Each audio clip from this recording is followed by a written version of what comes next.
मोदी जी का वो मंदिर जो मोदी जी ने 25,000 करोड़ की लागत से बनवाया और जबरदस्ती स्पेशल सत्र लगाया। लोग समझ नहीं पा रहे थे कि आया ये जो स्पेशल सत्र है ये क्यों बुलाया गया, लेकिन अब बिल्कुल साफ हो गया है। ये स्पेशल सत्र इसलिए बुलाया गया था कि सन 2024 में इनको दिखाना था कि देखो हम मुसलमानों को किस तरह मार रहे हैं, चुन चुन कर चिन्हित कर रहे हैं। अब देखो हम पार्लियामेंट में भी एक चुना हुआ सांसद जो लुच्चा लफंगा, मैं उसका नाम नहीं लूंगी, मैं तो उसका नाम पद्दू सिंह पदौड़ी रख दिया है, वो मुंह से बकवास करता है और जिस तरह दानिश अली को गाली देता है और पीछे बैठे हुए जमूरे हा हा ही हु कर रहे होते हैं, वो कोई नॉर्मल लोग नहीं थे। एक सांसद तो वो थे जो कभी आप ये देखिए स्वास्थ्य मंत्री रहे, एक कानून मंत्री थे, यानी कानून भी हंस रहा था, स्वास्थ्य मंत्री भी हंस रहा था और वो जो आदमी था वो आराम से गाली गलौज कर रहा था। जो रूप बदलते हैं, माना के खराशे हैं, चेहरा तो हमारा है। आप देखिए कि जिस तरह एक चुने हुए सांसद के ऊपर एक तरह का कहिए कि प्रहार करा जाता है, गालियों की बौछार करी जाती है। चलिए अगर दानिश अली को गालियां देनी थी, आप पर्सनली उनको गाली दे सकते थे, लेकिन जो गालियां दी गई वो तमाम मुस्लिम समाज को दी गई। मुस्लिम समाज को कटहरे में खड़ा करा गया, मुस्लिम समाज को कटवा, मुल्ला, भड़वा, दल्ला, उग्रवादी, मतलब इस तरह के लफ्ज थे जो हम सड़कों पर सुन रहे थे। और वो मोदी जी का जो ख्वाबों का महल था, जिसको हम कह सकते हैं कि संविधान का मंदिर था। आप जब मंदिर में जाते हैं, मस्जिद में जाते हैं, गुरुद्वारे में जाते हैं, चर्च में जाते हैं, वहां आप तमाम गंदगी को बाहर रखकर जाते हैं, इवन जूते भी बाहर उतार कर जाते हैं। लेकिन वहां संविधान का मंदिर, जहां ये संविधान ही ले जाना भूल गए थे, मोदी जी का वो मंदिर जो मोदी जी ने 25,000 करोड़ की लागत से बनवाया और जबरदस्ती स्पेशल सत्र लगाया। लोग समझ नहीं पा रहे थे कि आया ये जो स्पेशल सत्र है ये क्यों बुलाया गया, लेकिन अब बिल्कुल साफ हो गया है। ये स्पेशल सत्र इसलिए बुलाया गया था कि सन 2024 में इनको दिखाना था कि देखो हम मुसलमानों को किस तरह मार रहे हैं, चुन चुन कर चिन्हित कर रहे हैं। अब देखो हम पार्लियामेंट में भी एक चुना हुआ सांसद जो लुच्चा लफंगा, मैं उसका नाम नहीं लूंगी, मैं तो उसका नाम पद्दू सिंह पदौड़ी रख दिया है, वो मुंह से बकवास करता है और जिस तरह दानिश अली को गाली देता है और पीछे बैठे हुए जमूरे हा हा ही हु कर रहे होते हैं, वो कोई नॉर्मल लोग नहीं थे। एक सांसद तो वो थे जो कभी आप ये देखिए स्वास्थ्य मंत्री रहे, एक कानून मंत्री थे, यानी कानून भी हंस रहा था, स्वास्थ्य मंत्री भी हंस रहा था और वो जो आदमी था वो आराम से गाली गलौज कर रहा था। हमारे स्पीकर साहब जो इस बात पर मतलब हर बात पर चुल करते हैं, हर बात पर डांटते हैं, वो भी आराम से सुनते रहे। उन्होंने उस पद्दू सिंह पदौड़ी को नहीं कहा कि ओ आदमी, ओ गंदगी, ओ सीवर की पैदाइश, तू बोल किसके बारे में रहा है।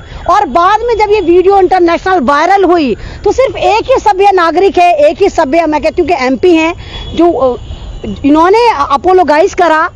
राजनाथ साहब ने कहा कि हाँ ये गलत हुआ है, ऐसा नहीं होना चाहिए था, लेकिन भारतीय जनता पार्टी ने एक अल्टीमेटम दिया और उससे पूछा पद्दू सिंह पदौड़ी से कि 15 दिन का हम नोटिस दे रहे हैं, तुम बता।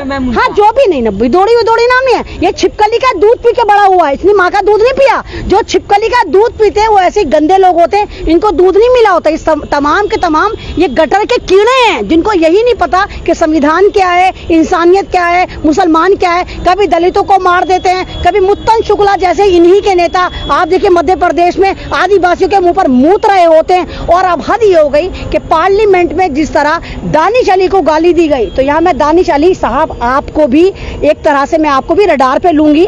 आपकी भी गलती है, आपके पास पावर थी, अगर वो आपको 3 गाली दे रहा था 7 गाली आप देते। आपके पास सबसे बड़ी चीज जूता था, गंदगी को गंदगी से साफ करते हैं, उस नाली के पैदाइश को आप जूता तो मार सकते थे, उठा के जूता खींच के उस पर हवा में उड़ाते ताकि जहाज उसके गंजे सर पे जाके जो है वो लैंड कर जाता, लेकिन नहीं करा। उसके बाद आपने सबसे बड़ी गलती क्या करी, अरे हमारे संजय सिंह से कुछ सीखा होता। हमारे संजय सिंह जो आम आदमी पार्टी के सांसद हैं, वो हर बार देखिए कुछ ना कुछ ऐसा बोल देते हैं कि उनको संसद से बाहर निकाल दिया जाता है, लेकिन वो संसद के बाहर खड़े हो जाते हैं। और मैंने देखा कि मेरा ओखला, मेरा जामिया इस्लामिया, जहां पर कुंवर दानिश साहब के दहेज में मिले हुए 700-800 लोग हैं, जिससे पूछो दानिश साहब हमारे रिश्तेदार हैं, हमारे भाई हैं, हमारे बहनोई हैं, हमारे भतीजे, तो वो दहेज में मिले हुए लोग ट्रकों में भर के क्यों नहीं गए? संसद का घिराव करते, वहां पर सवाल करते, संसद से निकलना ही नहीं चाहिए था, वहीं बैठ जाना चाहिए था दानिश साहब आपको। और आपने क्या ब्लंडर मिस्टेक करी, आप रोकर दिखा रहे हैं, लीडर को आपने रोते हुए देखा है। आप तो रहबर थे, 40 करोड़ मुसलमानों को आपकी वजह से गाली दी गई और आपका जमीन नहीं जागा। आप आराम से कह रहे हैं मुझे रात को नींद नहीं आई, अरे अगर बाकी आप लीडर थे, रहनुमा थे, तो दानिश साहब आपको इस्तीफा मुंह पर फेंक के मारना चाहिए था। ये कौम आपको सर पर उठाकर रखती, लेकिन आपको भी शायद कहीं ना कहीं लालच था। आपको भी लगा रहे गाली तो मुसलमानों को दिए, हम तो बेशरम है, हमारे साथ तो गाली गलौज चलता ही रहता है, लेकिन हमारी सदस्यता नहीं जानी चाहिए। कह तो इस्तीफा दे देंगे अगर कब दे देंगे, कब दे देंगे इस्तीफा? तो उसी दिन दे देना चाहिए ना। 4 दिन हो गए, 4 दिन बाद आप कह रहे दे देंगे, दे नहीं रहे। आपको इस्तीफा उसी दिन दे देना चाहिए था। और आप यकीन करिए, अगर आप उसी दिन जवाब देते, आप कहते कि बात मेरे पे आती, दानिश अली को गाली दी जाती तो मैं सह जाता, आप ये बोलते, लेकिन बात मेरी कौम पर आई है, मेरे दीन पर आई है, मेरे इस्लाम पर आई है, मेरी कम्युनिटी पर आई है, तो लात मारता हूं मैं ऐसी सदस्यता को। तब भारत की कौम आपको सर पे लेकर चलती। तमाम लोग जो असुद्दीन वैसी और शहाबुद्दीन को याद कर रहे हैं, क्यों? ऐसे लोगों का सदन में होना बहुत जरूरी है। नहीं, बिल्कुल होना जरूरी है। और बहुत सही कहा असदुद्दीन ओवैसी साहब ने, एक ट्वीट करा, बिल्कुल सही कहा।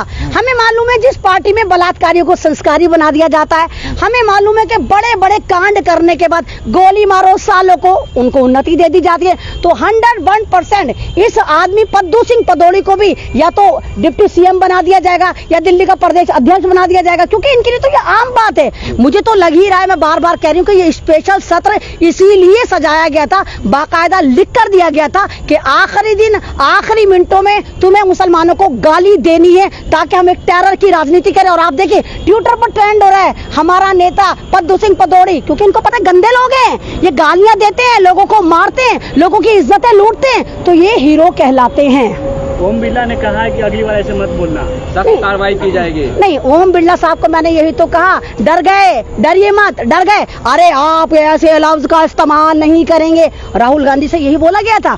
मतलब जब आप कहें कि डरिए मत, डरिए मत, आप उस लफ्ज पे तो बड़े कूद कूद के बोले थे कि ना, ये लफ्ज इस्तेमाल नहीं होना चाहिए। और वो पद्दू सिंह पदौड़ी, कटवा, मुल्ला, भड़वा, उग्रवादी, उग्रवादी, ओ उग्रवादी, तुझे बाहर देख लेंगे। क्या देख लिया तूने बाहर? फुस्सी बम हो गया था बाहर आकर, बाहर देखता दानिश अली को कूटता, क्यों नहीं देखा तूने बाहर आके? तो तू फुस्सी बम हो गया, कहता ना बाहर नहीं बोलूंगा। तो स्क्रिप्टेड इसको बुलवाया गया है, नागपुर से पूरा सर्कुलेट आया है, गुफाओं से इसको मैसेज मिला है कि 24 जीतना भारी पड़ रहा है और 24 हम फिर मुल्लों के नाम पे ही जीतेंगे, इनके ऊपर ही जहर उगलेंगे। सुरेश सोवंके जी कह रहे हैं कि जी मत लगाइए भगवा गेंडे के आगे, जी मत लगाइए। देखिए देखिए, एक कुत्ता पार्लियामेंट में भौंक रहा था, दूसरे कुत्ते बाहर भौंक रहे थे कि हाँ हम भी कुत्ते, खानदानी कुत्ते, कल भी कुत्ते, आज भी कुत्ता, कल भी कुत्ते रहेंगे। नहीं, वही आपका भगवा गेंडा जो खुद को कहता है कि मैं जर्नलिस्ट हूँ। सुदर्शन चैनल का मालिक भगवा गेंडा।